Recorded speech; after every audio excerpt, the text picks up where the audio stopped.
warahmatullahi wabarakatuh. Perkenalkan, nama saya M. Halid Maulana dari Prodi D3 jurusan Gizi Poltekkes Kemenkes Mataram. Saya akan mempresentasikan Pancasila sebagai dasar negara. Latar belakang Pancasila sebagai dasar negara adalah jiwa raga seluruh rakyat Indonesia yang memberikan kontribusi atau kekuatan hidup kepada bangsa Indonesia, serta membimbing dan mengajarkan nilai-nilai kehidupan yang makin baik untuk menciptakan masyarakat Indonesia yang adil dan makmur. Pancasila telah ditetapkan sebagai dasar negara dan telah diterima oleh warga negara Indonesia seperti yang tercantum pada pembukaan Undang-Undang Dasar 1945, yaitu merupakan kepribadian negara dan cara pandang hidup bangsa yang telah diuji kebenaran kemampuannya sehingga tak ada satu kekuatan apapun dan manapun juga yang memisahkan Pancasila dan Indonesia dari kehidupan masyarakat Indonesia.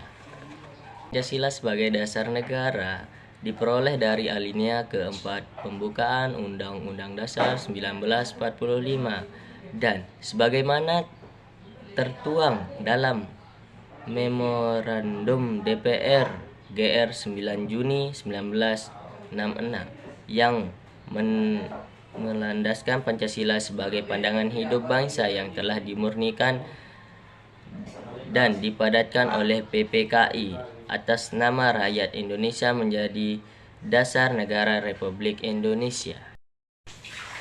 Inilah sifat dasar Pancasila yang pertama dan utama, yakni sebagai dasar negara Republik Indonesia. Pancasila yang terkandung dalam alinea keempat pembukaan Undang-Undang Dasar 1945 tersebut ditetapkan sebagai dasar negara pada tanggal 18 Agustus 1945 oleh PPKI yang dapat dianggap sebagai penjelmaan kehendak seluruh rakyat Indonesia yang merdeka. Dengan syarat utama sebuah bangsa menurut Ernest Renan, kehendak untuk bersatu dan memahami Pancasila dari sejarahnya dapat diketahui bahwa Pancasila merupakan sebuah kompromi dan konsensus nasional karena memuat nilai-nilai yang dijunjung tinggi oleh semua golongan dan lapisan masyarakat Indonesia. Maka Pancasila merupakan intelligent choice karena mengatasi keanekaragaman dalam masyarakat Indonesia dengan tetap toleran terhadap adanya perbedaan. Penetapan Pancasila sebagai dasar negara tak hendak menghapus perbedaan, tetapi merangkum semua dalam satu semboyan empiris khas Indonesia yang dinyatakan dalam Seloka Bhinneka Tunggal Ika. Mengenai hal itu, pantaslah diingat pendapat Profesor Dr. Supomo.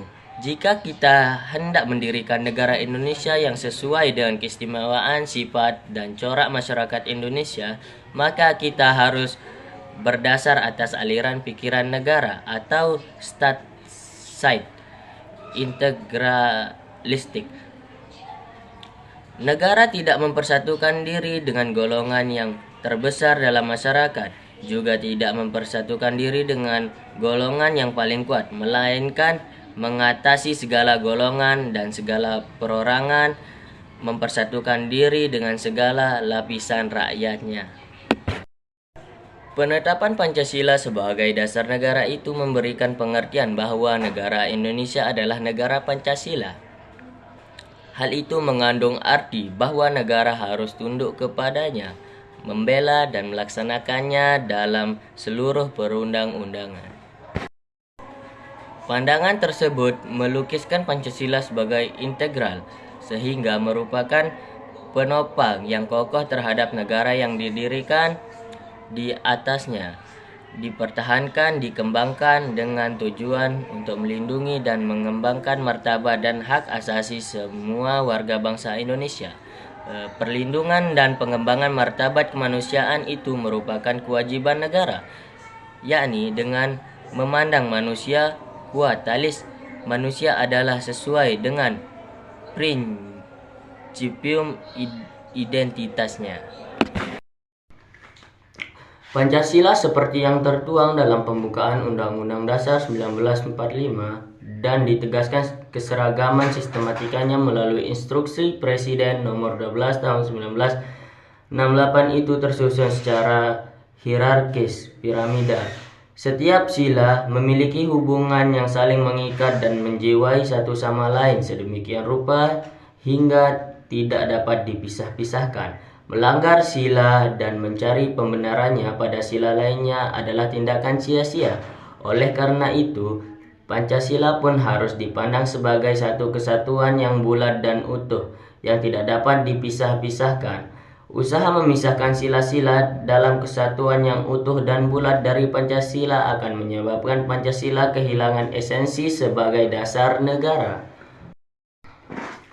Sebagai alasan mengapa Pancasila harus dipandang sebagai salah satu kesatuan yang bulat dan utuh ialah karena setiap sila dalam Pancasila tidak dapat diantitesiskan satu sama lain secara tepat. Dalam seminar Pancasila tahun 1959, Profesor Noto Nagoro melukis sifat hierarkis piramidal Pancasila dengan menetapkan sila ketuhanan yang Maha Esa sebagai basis bentuk piramid Pancasila.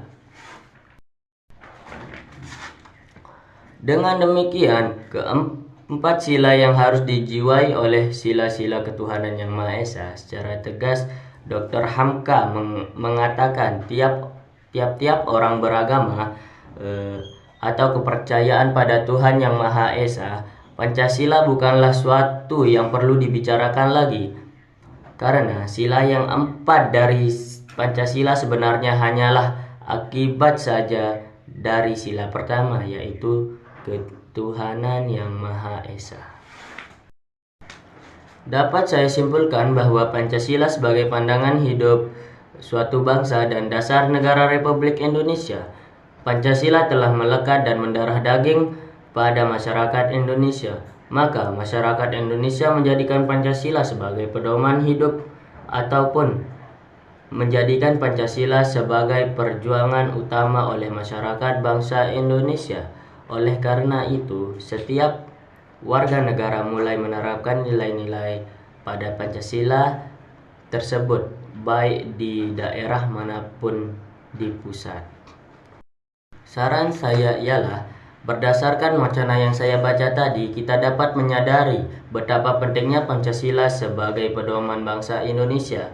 Maka kita harus menjunjung tinggi dan mengamalkan sila-sila Pancasila tersebut. Terima kasih. Wassalamualaikum warahmatullahi wabarakatuh.